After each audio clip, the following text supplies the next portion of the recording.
Hello, and welcome back to my final spoopy episode. Yeah, I ordered a witch hat from Etsy, and it hasn't arrived, and it's like a week overdue, so I'm wearing this as one of my Shakespeare hats from when I was in Shakespeare plays, you know, before the apocalypse started and I could be in plays. There we go, let's get some lighting up in here before everybody starts bitching about my lighting again.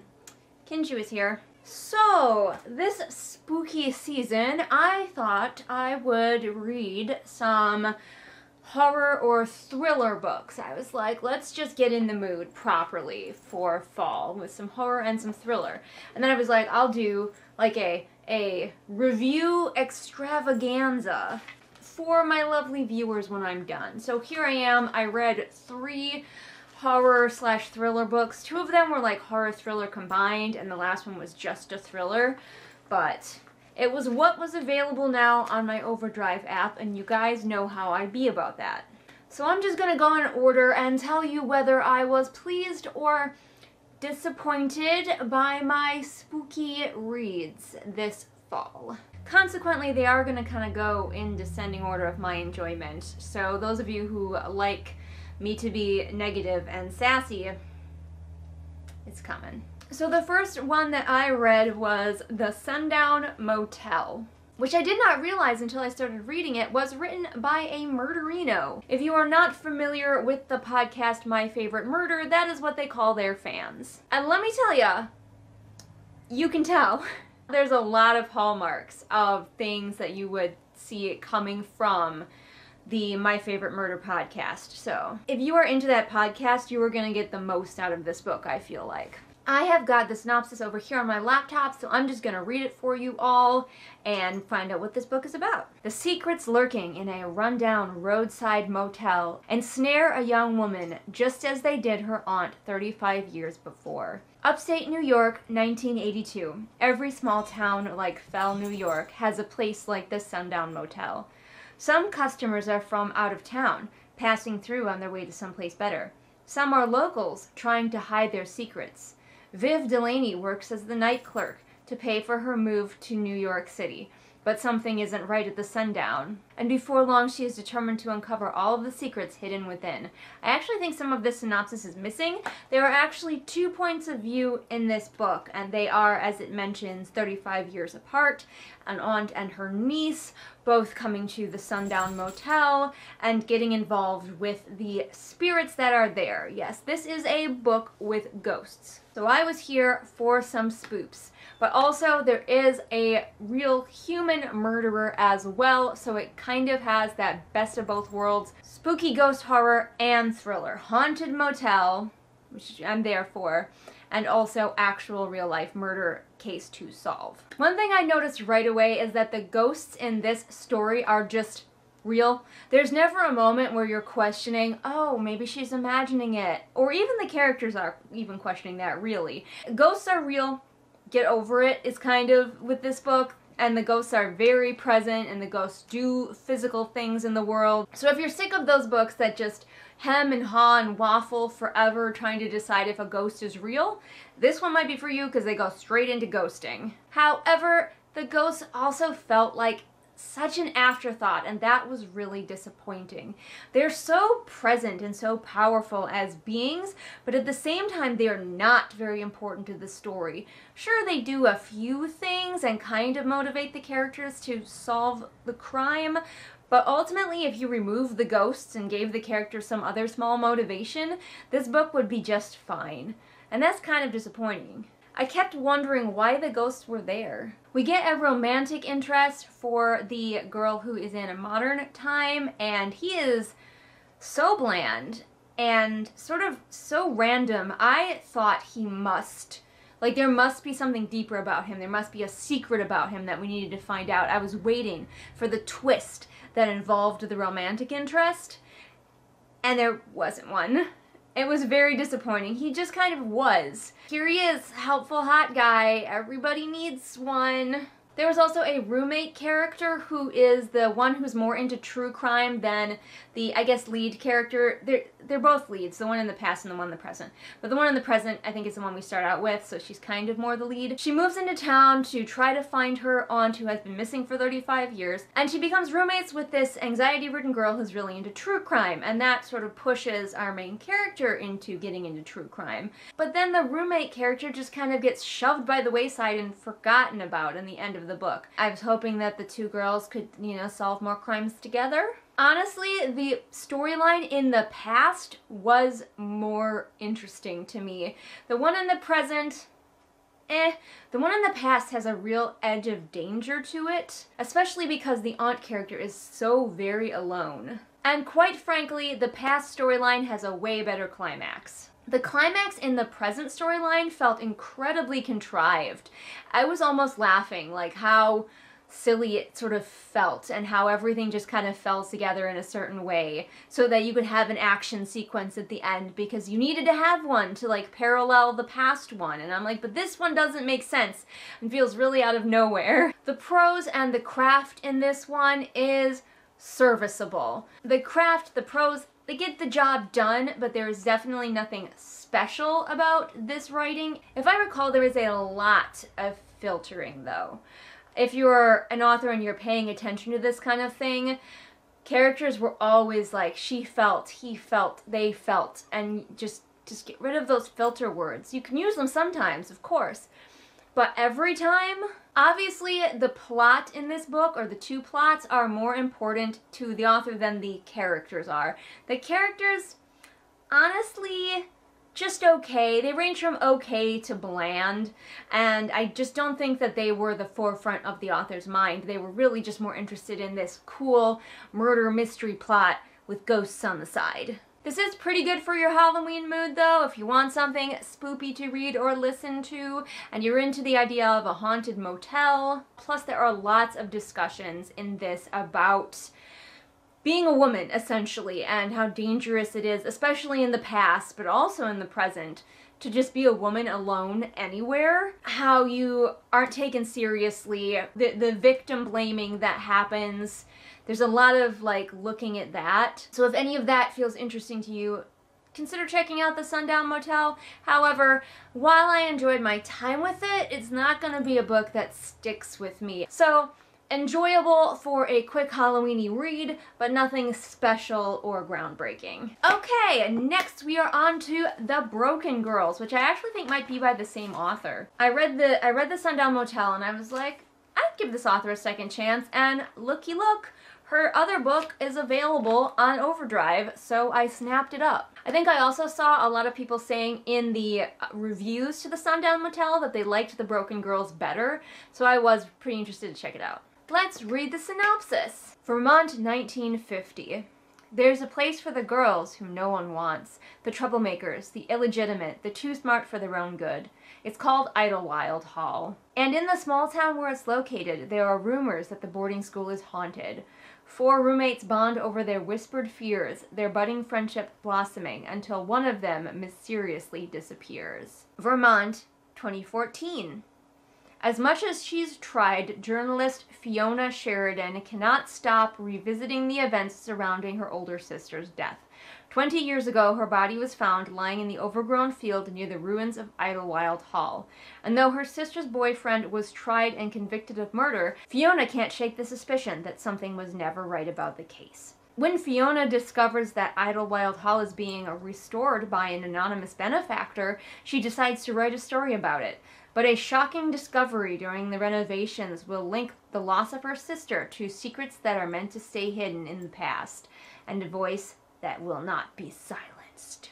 So you can see a lot of the parallels between this one and the last one. We've got 2 timelines going on, 2 girls/women who are related, and ghosts. Unfortunately, while The Broken Girls was a hit for a lot of people, hey, I didn't really like it. Let's talk about it, shall we? Similarly to the last one, the ghost story aspect of this is drowned out by the murder mystery aspect. And the stuff that's happening in the present time very much overpowers the stuff that's happening in the past. We get a lot more with the present time character, which is unfortunate. And the stuff that's happening in the past, we return there occasionally. But the ghost stuff is very overshadowed by the murder mystery stuff. We have a major cliche of a plucky female reporter who's just so driven. And she has a handsome cop boyfriend, so she's just like a very cliche sort of thriller stock character, and I just wasn't into it. She wasn't an engaging person for me to follow. I never really got to like her, and also, like so often happens in books like this, the barest of lip service is paid to her actually doing her job, and the rest of the time she's just left to freely roam. She's a reporter so that she has an excuse to investigate and go places. And I hate it when books do that, where they give a character a job that is just convenient for the author so that the character has an excuse to go somewhere, but then they don't actually ever have the character doing their actual job. I'm sitting here like, how is she being paid? She hasn't written an article in weeks. She's just been trying to solve crimes. How is she affording to live right now? Like I said, we have the juxtaposition of a murder happening in the past with the girls in the past, and the murder being investigated of the present character, I guess, the murder that she is trying to solve. But, like I said, the present time overpowers the past, even though the past timeline is way more interesting to follow, and I just want to read about those characters.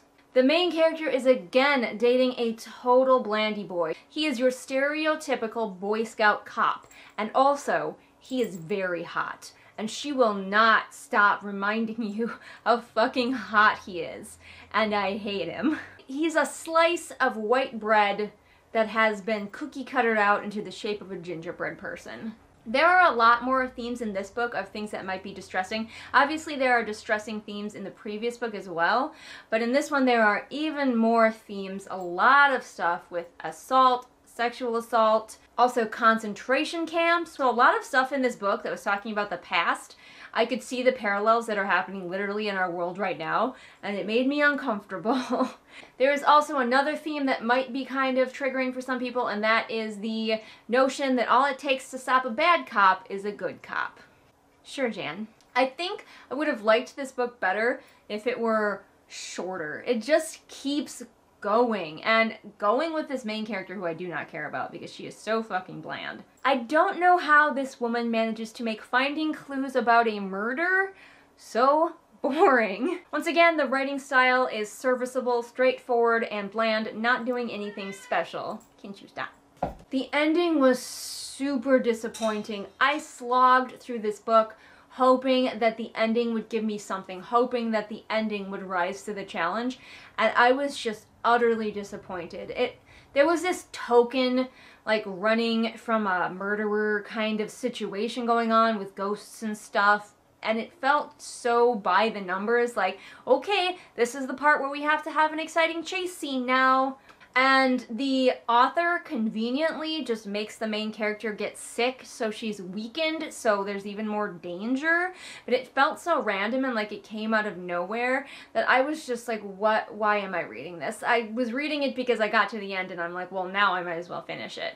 And then after that exciting climax, we have a lengthy book wrap-up where for some reason the author assumes that we care about these people enough to want to know what's happening in their lives, and I did not. Perhaps you would. Lots of people like this book. It has a 4.04 rating on Goodreads, so what the fuck do I know? But I found it pretty disappointing, very by the numbers, and bland. But speaking of by the numbers, let's talk about the final entry in this one, which I absolutely hated, but I kept reading because I wanted to have at least 3 books to have for this, like, mega review for you. Everyone, my black cat is here to prove that I have spooky cred, alright? He's here, spooky cred, even if I don't have the witch hat that I ordered. My cats are, by the way, completely, like, covering me. Jane is here, Nigel is here, Kinju is here. They are supervising this review extravaganza very strongly. So, do you feel safer knowing that, whoop, Nigel's leaving me? Do you feel slightly less safe knowing that Nigel is now over there instead? I know I do. Alright, so, I Let You Go is the name of the next book. Let's read the synopsis. In a split second, Jenna Gray's world descends into a nightmare. Her only hope of moving on is to walk away from everything she knows, to start afresh. Desperate to escape, Jenna moves to a remote cottage on the Welsh coast, but she is haunted by her fears and her grief and her memories of a cruel November night that changed her life forever. Slowly, Jenna begins to glimpse the potential for happiness in her future, but her past is about to catch up with her, and the consequences will be devastating. So yes, there's actually 3 points of view in this book, but the main character is Jenna, who is a woman who experienced something. I will say one compliment before I let you go. The craft is there. On a writing on the page, prose level, better than the others. That's it. I think that's probably where my praise ends. This book has a tone problem. The first thing we get is a horrifying accident where a little boy is killed. And then we switch gears drastically and we follow Jenna. We follow her as she moves to this seaside Welsh village, and it reads like a romance. A slow burn romance for like half the fucking book before it drastically switches tone. It throws a twist at you that was bad, and it also picks up a new POV that feels like such cheating, because it was like, and now here's this new POV, and now that the book has changed genres abruptly into a thriller. By the way, this one is just a straight thriller. There are no ghosts. I know. I was disappointed too. The other people that you follow are some cops. First of all, I'm pretty much over reading cops as heroes for the foreseeable, so I wasn't thrilled to read about them, and not helping that is that their sections were incredibly boring. Why are we following these people? They are so boring. And they are investigating a hit and run, which is possibly one of the least interesting crimes to watch people investigate. We follow one cop in particular, and his home life is the most boring thing. Like, why are we following him? I do not care about his lustful thoughts for a colleague. I do not care about his problematic teenage son, the twist of which I called immediately.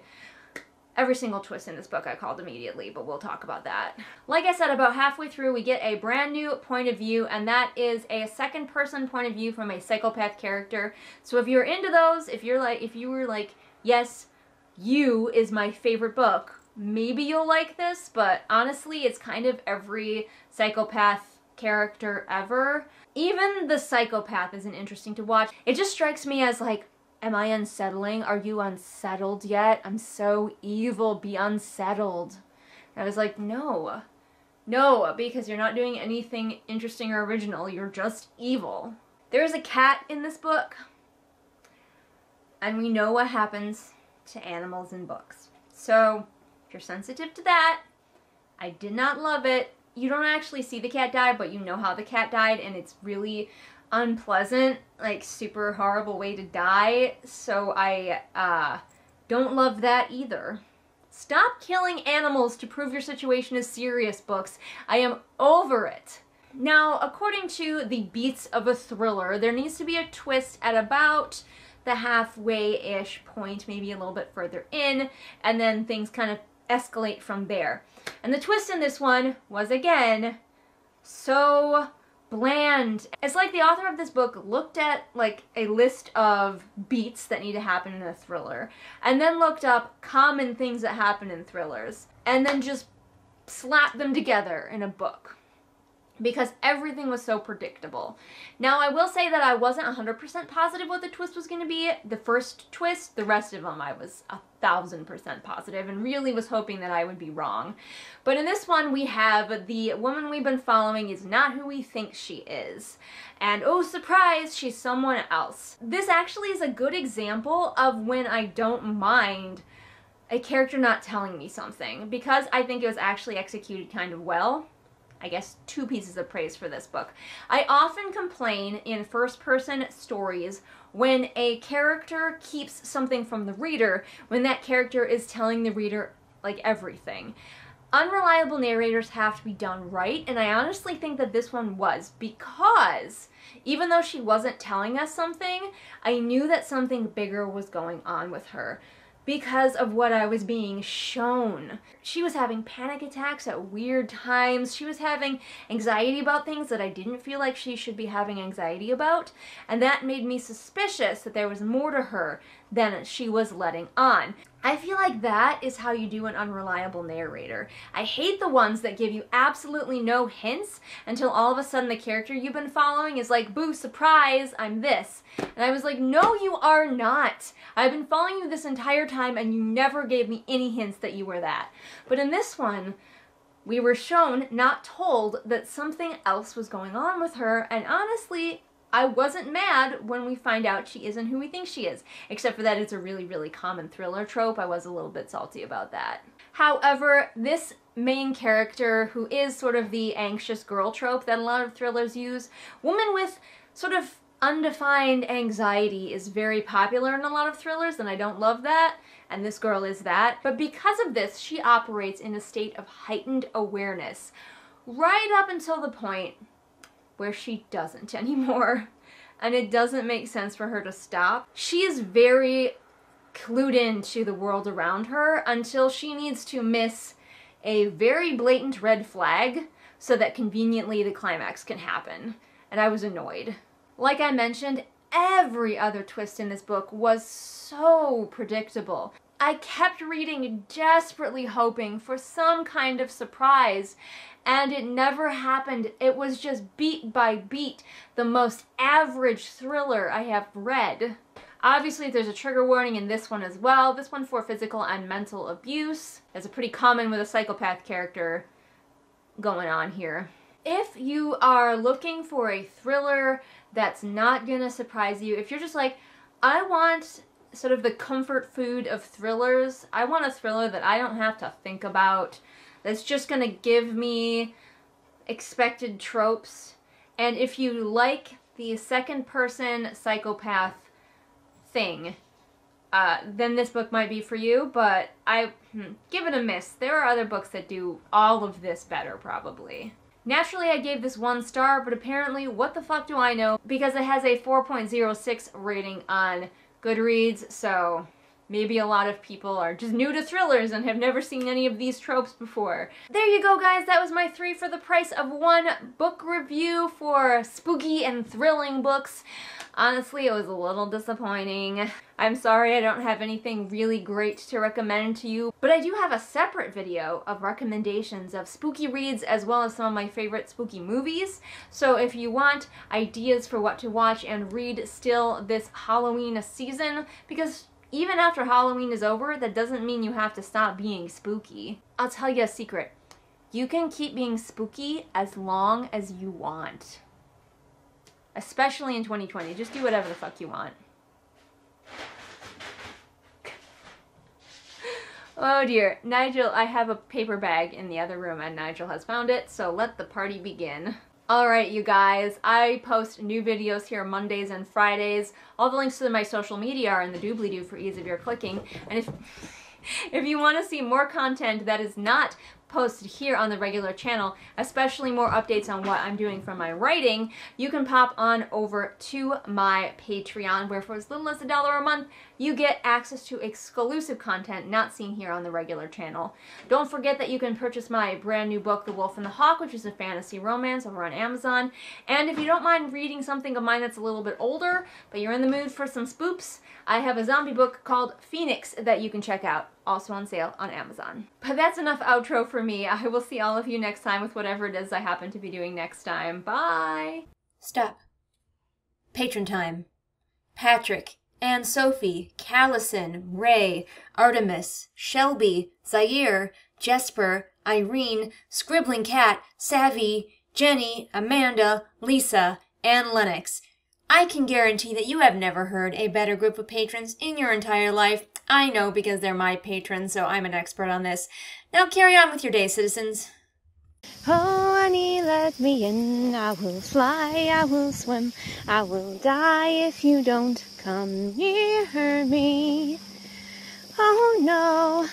Don't you say so, you are my dear, my Annie.